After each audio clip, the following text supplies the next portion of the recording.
The hallway was cold. Stone walls. Dust rising in the faint morning light. But it wasn't the cold that made Anna freeze. It was the sound. Low at first, then sharp. A scream. Not like a girl, not even like a woman. Something else. Something that clawed its way through the air like it wanted out of her throat. Anna gripped the edge of the doorknob, her fingers trembling. Her rosary slipped down her wrist. "She's just dreaming," she whispered. But that was a lie. They all knew. Inside, Anneliese was on the floor. Face pale, eyes wide open, but not seeing. Her hands were clenched so tight her knuckles had gone white. Her lips moved, fast, like she was speaking, but no words came out. Just the sound. A groan. Guttural. Almost growling. Anna dropped to her knees. "Anneliese," she begged. "Baby, please." Anneliese didn't flinch, didn't blink, didn't move. Then, like a switch had been flipped, her back arched, and a voice came out that wasn't hers. "You can't save her." Anna screamed. Ran. Father Renz was already waiting in the kitchen. Black coat. Worn Bible. Face like stone. He didn't ask what happened. He just looked up the stairs. And nodded. They had already called the doctors. Over and over. First, it was fainting spells. Then, seizures. They said it was epilepsy. Then they said it was psychosis. When the meds didn't work, they changed the labels. But nothing helped. Anneliese didn't sleep anymore. Didn't eat. Sometimes she'd go days without speaking. Other times, she wouldn't stop. Rants. Screams. Curses. To no one. To someone. To something. One night, her father Joseph found her in the hallway, knees raw from crawling. "Why aren't you in bed?" She looked up slowly and smiled, but it wasn't her smile. "Because they're not done yet." He stepped back.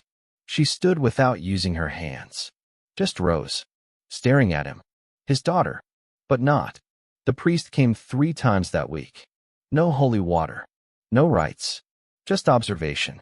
That's what the church needed first. Proof, they said. Validation. As if the cracked bones in her hands and the wounds on her legs weren't enough. As if the recordings weren't enough. The voice that screamed in 6 different tones. Male. Female. Ancient. Foreign. As if a teenage girl could fake that. And still, the church hesitated. Afraid of scandal. Afraid of being wrong. Afraid of the press. But not Anna. Not Joseph. Not Father Renz. They believed. Because they had seen her levitate. Once. Just once. And that was enough.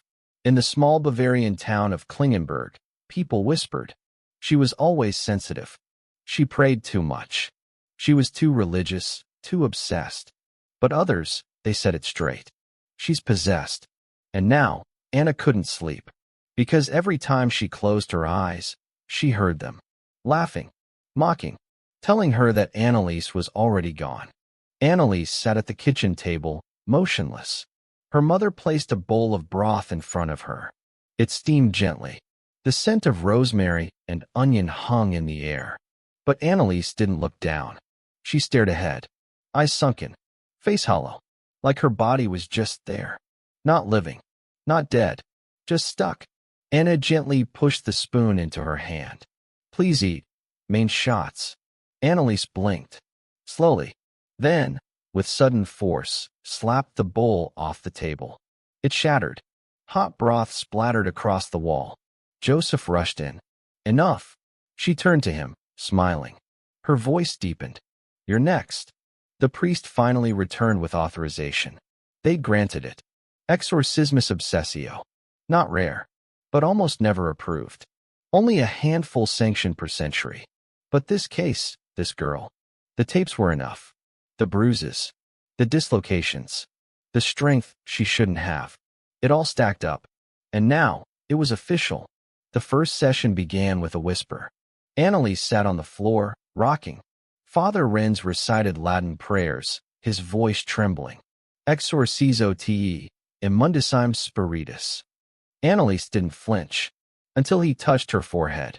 Then all hell broke loose. She screamed, louder than before. Her body convulsed so violently, it took 3 men to hold her down. She cursed in languages she'd never studied. Fluent. Fluid. spitting bile. Her eyes rolled back.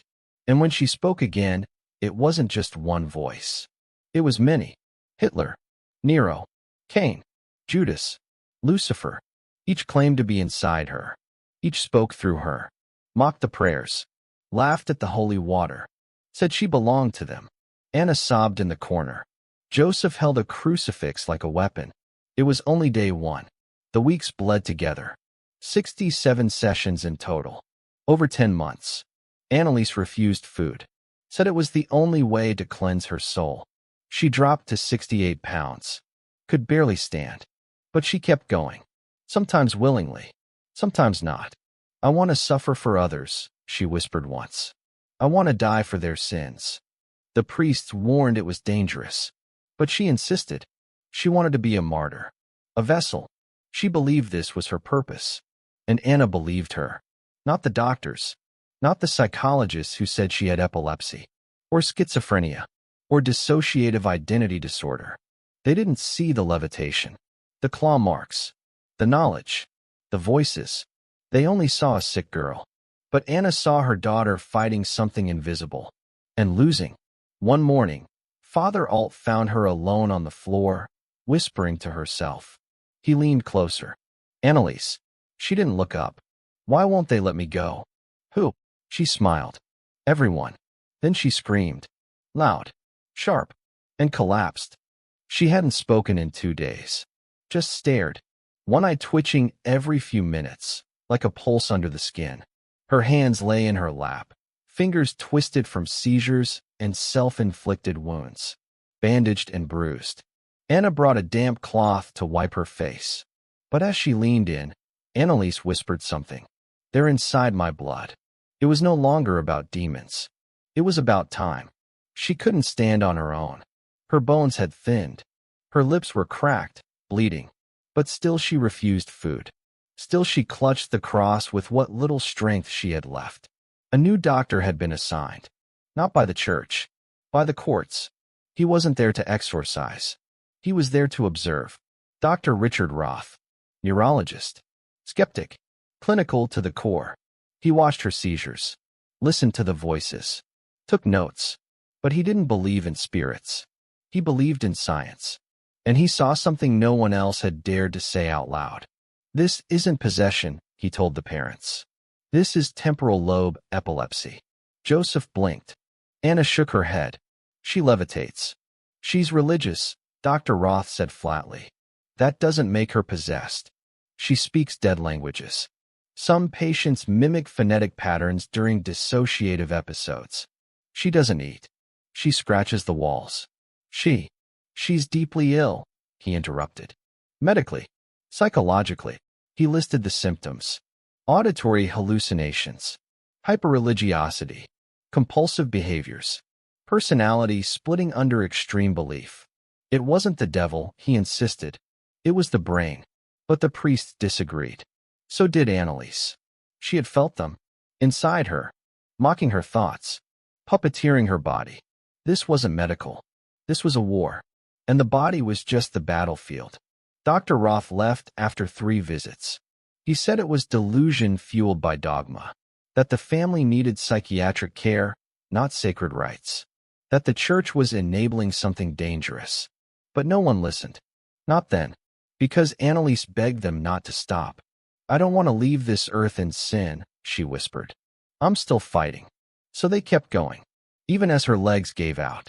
Even as her voice cracked like dry paper. Even as she coughed blood. On June 30th, 1976, at 6:45 a.m., Anneliese took her last breath. Her mother found her, knees curled, face turned toward the wall. She weighed 66 pounds. Her teeth were broken. Her eyes, wide open. Still, the trial made global headlines. The exorcism death. Prosecutors charged the parents. The priests. Negligence. Manslaughter. A religious fantasy, they argued, turned deadly. The church distanced itself. The doctors looked away. And the world chose sides. A photograph from the final week was shown in court. The jury gasped. She looked like a prisoner of war. Not a college student. Not a daughter. Not someone anyone could have saved at that point. just someone who had slipped through the cracks. And the worst part? No one agreed on how. They buried her in a white dress. Not because it was tradition, but because she asked.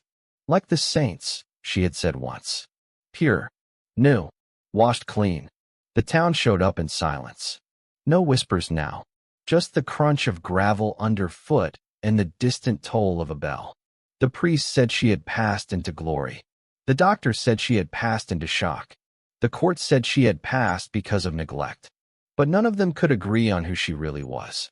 Anna sat by her grave every morning for months. At first, she prayed. Then she just sat, holding the scarf Anneliese wore the day before the first seizure. She replayed the nights in her head.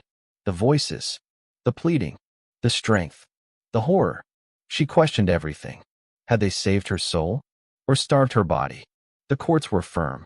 All four, Anna, Joseph, and both priests, were found guilty. 6 months suspended sentences. 3 years probation. A slap on the wrist, some said. But what sentence could match the weight they already carried? Joseph never smiled again. Father Renz was reassigned. Father Alt retired early. And Anna folded herself into grief like it was her last blanket. Years passed.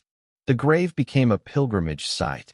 People left flowers, handwritten notes. They called her a martyr, a saint. Some even said she'd smiled during the final rite. But the science kept speaking too. Medical journals published analyses.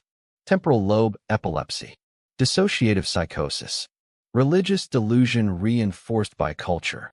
Textbooks began to reference the Anneliese case as caution, as tragedy, as something we still don't fully understand. A professor once said in a lecture, she died in the crossfire between belief and biology. And maybe that's true. Maybe she was sick. Maybe she was sacred. Maybe both. Because some demons wear names like epilepsy, or trauma, or neglect. And some faiths become so desperate to fight the invisible, they forget to see the visible falling apart. What's left now are photos, tapes, theories, and silence. Because for all the screaming, it was the silence that finally killed her. The silence between the prayers, between the pills, between the decisions made too late. If this story made you think, share it with someone who needs to hear it. Whether they believe in demons, doctors, or both, don't let silence speak louder than truth. Subscribe for more true stories that haunt, heal, and never leave you the same.